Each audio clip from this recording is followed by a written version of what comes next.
Disneyland is your land. Come seek an adventure at the old pirates, eh? Make the jump to light speed. 5, 4, 3, 2,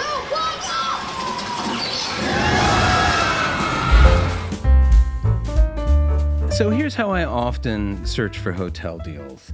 And I often use Google Maps, and you can set in the date range that you're looking for, however many people you've got going, and it will bring up numbers sort of based on the totals of what those are. And what I also really like about this is, say we're looking at the Anaheim hotel here, it has these, these numbers on the right-hand side are nice, but these numbers here on the left-hand side are the ones that I actually pay really, really close attention to. Slightly less reputable places here will have a lower nightly rate, even though they have a higher overall fee, because they add so many taxes and other fees and stuff like that to it. So I've got the main strip here in Harbor, and all of these are great because they're all just so easy walking distance, right? And then you've got the convention center groupings around here. And then to the west of the convention center, there are a series of 2-star hotels.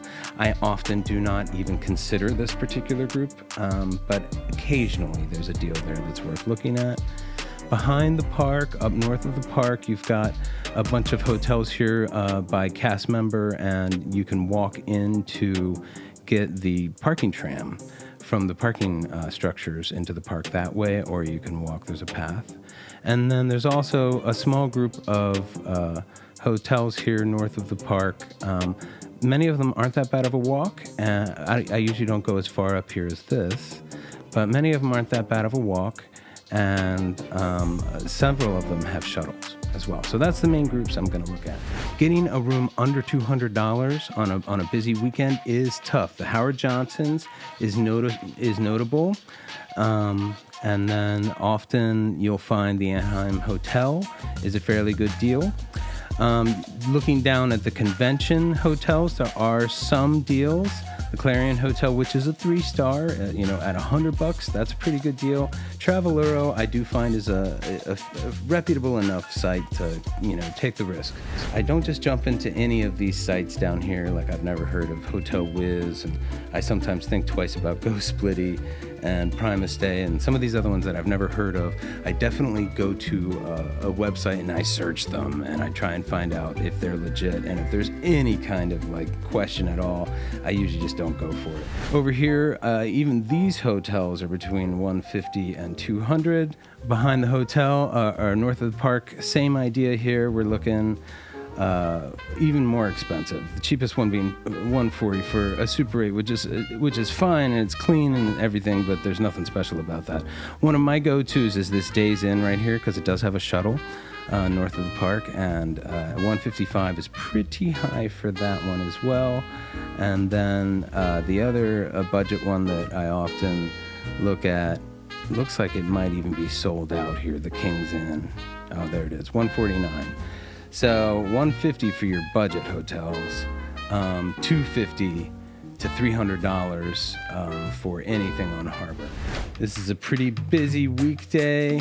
It's a Wednesday, apparently, so prices actually went up across the board for this on a weekday.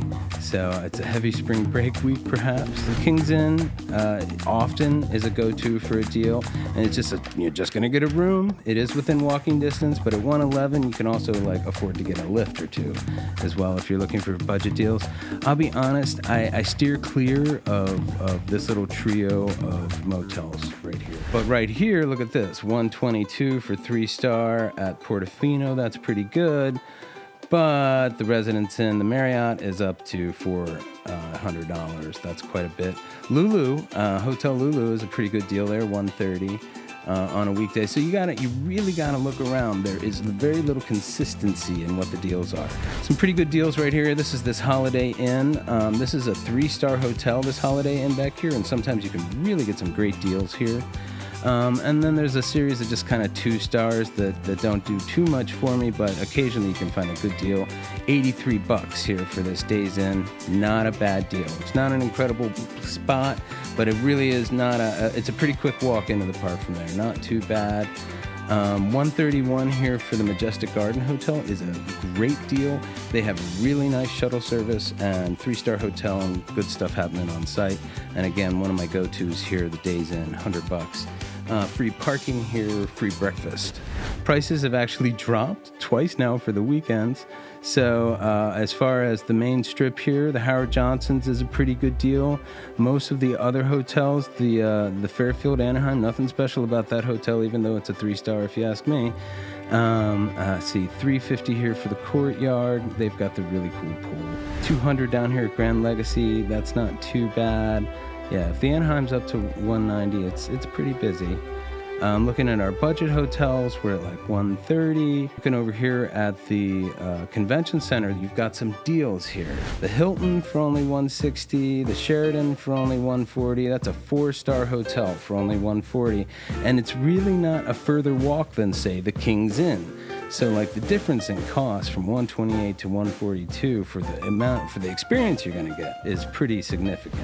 The also noticing that the Candy Cane Inn is back open, but it is booked up and prices have gone way up. And more and more motels continue to get renovated, and as they open back up, of course, the prices go way up. This 4 Points, by the way, they don't have a shuttle, but they do have like restaurant and a bar and a much nicer pool. Let's take a look at a nice weekday in May. I'm gonna go for Tuesday the 23rd and see what happens. Let's check out Harbor.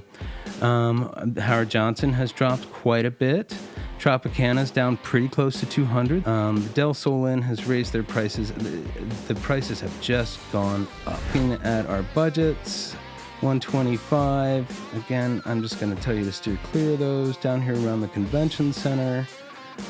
Again, $140 for the Sheraton is not a bad deal. You know, prices are relatively consistent, which I must say is nice.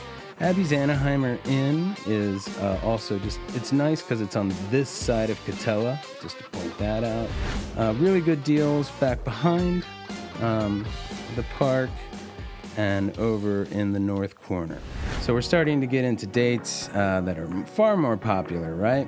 So this is schools just letting out around here. So our Holiday Inn is bumped up all the way to $170.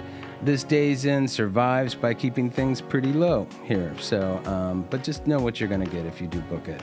This is a good deal. Prices will go up as you get closer for the Anaheim Majestic at $150 at this time of year. Looking at the big ones, they're all like between $250 and $350 these days. I mean, the Del Sol Inn, $295. Woo, woo. These guys down here at the corner are just under $200. The Alpine Inn is fine, but I mean, it's nothing special. And like, I really like the Candy Cane because it also has a shuttle in addition to being really close walk. Pretty pricey. Let's check out a weekday in June.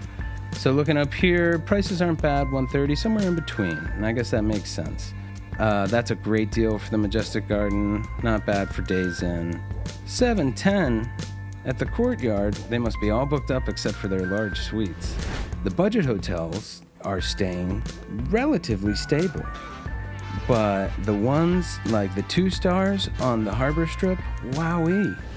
All right, moving on to July. Let's take, we'll get away from the 4th a little bit. And we'll just do like the 22nd of July. It's gonna be busy.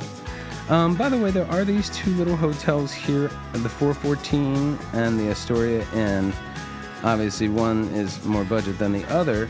But I have heard nothing but good things about Hotel 414, and I have not heard much about the Anaheim Astoria, but I haven't stayed at either of these. But it's not much further of a walk. I don't believe either of them have shuttles or anything like that, too. Howard Johnson's up over $200 for late July. We're $400, $300, almost $300, $300, over $300. $240 at the Del Sol. Last month we're going to look at here for this video is August. Yeah, still sitting over 200, close to 300, or over 300 in some cases. Better deal here for the Del Sol than we've seen, which is crazy. $200 at the Anaheim Hotel. I think that's a pretty high price. Really good price here at the Sheraton. I mean, like $126, like crazy good price. Like, why would you pay $140? $180 for the Alpine. Even that just seems way overpriced. Notice again, Our Candy Cane Inn is all booked up. Well, I hope this is giving you a little bit of idea of what's going on in 2023 with off-site hotel prices at Disneyland. They are going through the roof, so I'm curious to see what happens this fall, if things cool off, or if they just continue to build. All right, thanks so much for joining me. This is TC from the Disneyland Beat. May the light in the firehouse window always shine brightly, and may your dreams always come true. And I'll see you real soon, Mouseketeers.